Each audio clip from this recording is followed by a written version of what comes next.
Vous pensiez connaître Nicolas Sarkozy en tant que président de la République française, mais avez-vous déjà exploré la véritable richesse de cet homme politique? De ses débuts dans le monde des affaires à ses investissements personnels et sa carrière après l'Élysée, Nicolas Sarkozy a construit un empire financier qui dépasse bien souvent l'imaginaire collectif.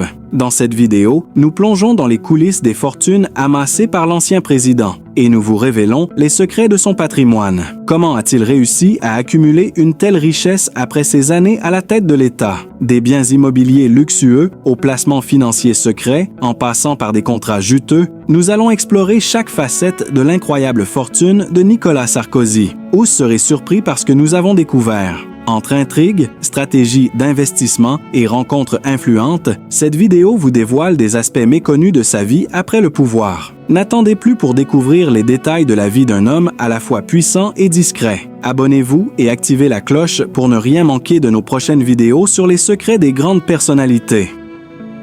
La fortune cachée de Nicolas Sarkozy. Un empire insoupçonné.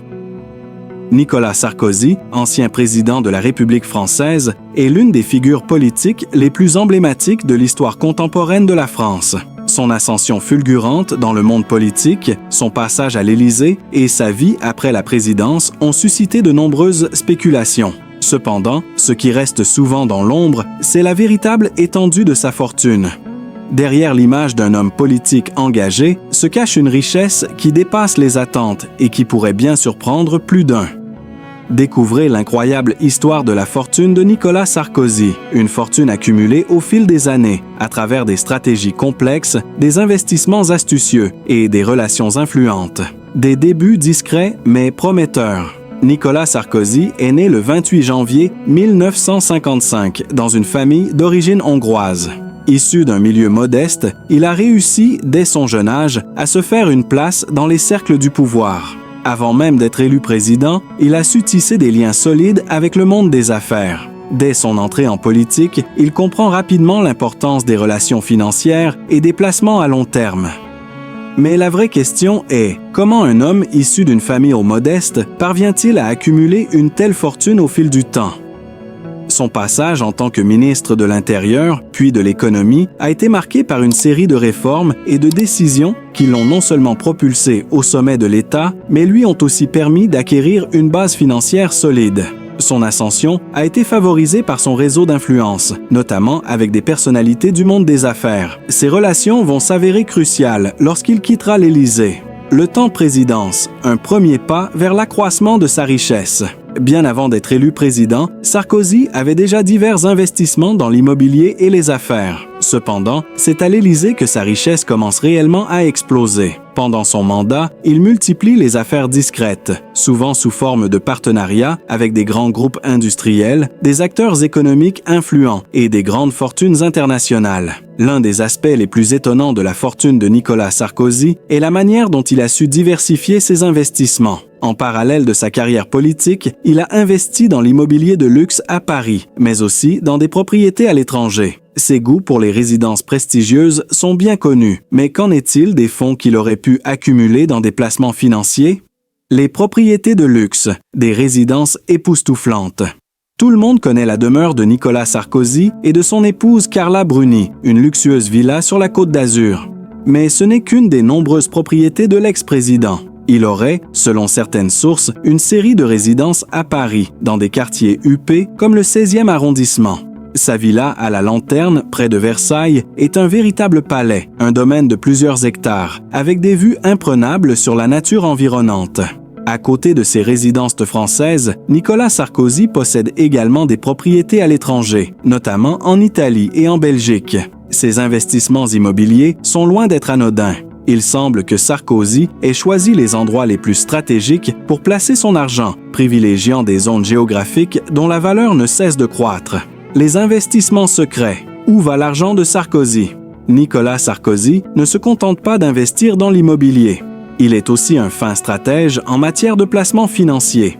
Il a été associé à plusieurs investissements dans des sociétés privées, souvent à travers des fonds d'investissement. Ces placements sont faits de manière discrète, à travers des sociétés écrans et des comptes offshore, rendant l'analyse de sa richesse encore plus difficile. Selon des sources non confirmées, Sarkozy aurait investi dans des secteurs aussi divers que les télécommunications, la finance et même dans les nouvelles technologies. Des rumeurs ont circulé selon lesquelles des sociétés liées à Sarkozy auraient participé à des contrats d'envergure, notamment avec des entreprises multinationales durant sa présidence. Ces entreprises auraient bénéficié de contrats publics et de subventions sous son mandat, renforçant encore la richesse de l'ancien président. Les relations avec les grandes fortunes, un réseau d'influence.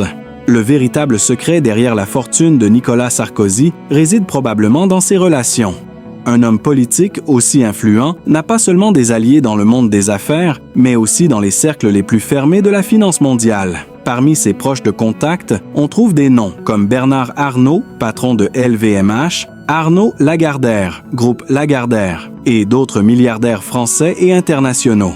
Ces relations sont cruciales dans la gestion de ses affaires post-présidentielles. Des contrats lucratifs, des investissements conjoints ainsi que des partenariats dans divers secteurs ont permis à Sarkozy de continuer à amasser une fortune considérable après sa présidence. Après l'Élysée, une activité encore plus lucrative.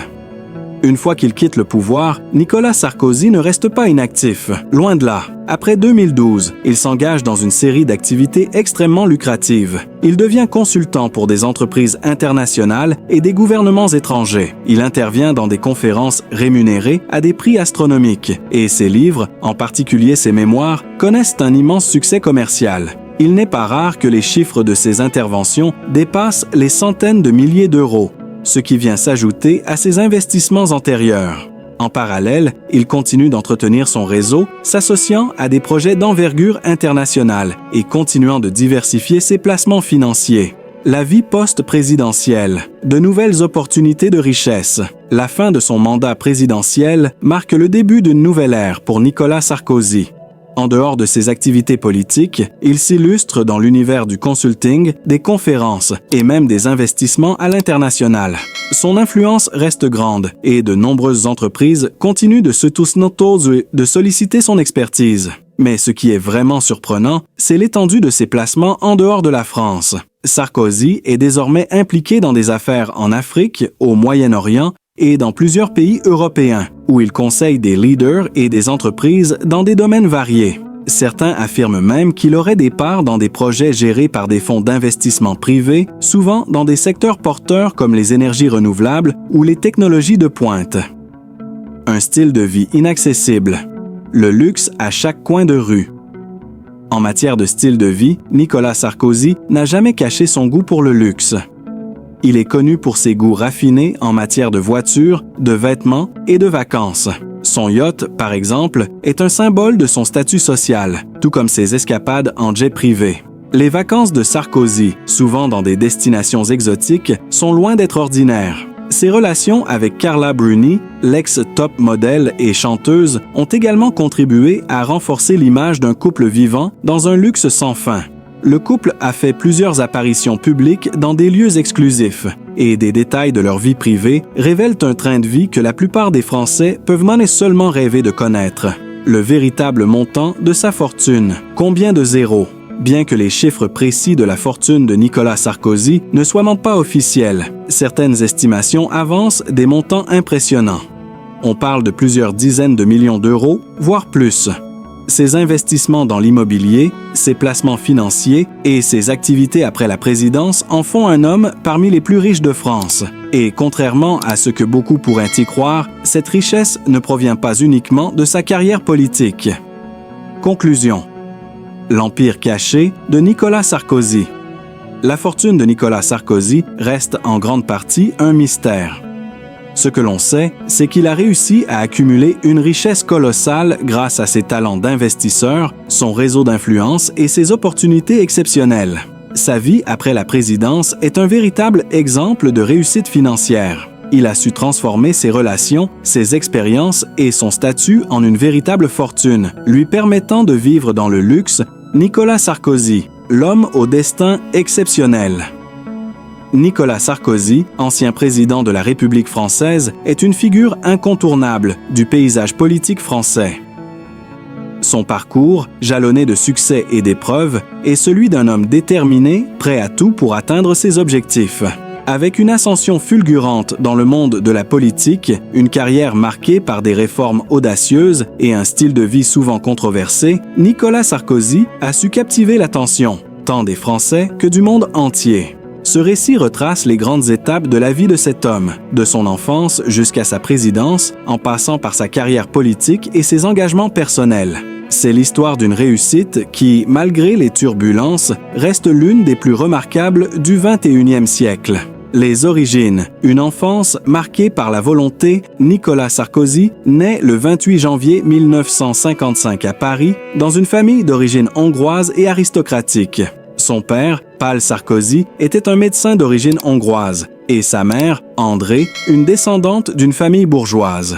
Bien que né dans un milieu plutôt modeste, Nicolas Sarkozy montre très tôt un sens aigu de la compétition et une volonté de réussir. Très jeune, il développe une personnalité énergique et déterminée, refusant de se laisser définir par son origine ou ses difficultés initiales. Adolescent, il se distingue déjà par sa volonté de s'impliquer dans la vie politique et ses passions pour la politique et l'histoire. Son goût pour l'engagement se manifeste dès l'adolescence, où il devient un leader parmi ses camarades de lycée. À cette époque, il commence à comprendre que pour réussir, il doit se battre sans relâche. L'entrée en politique, la carrière qui décolle.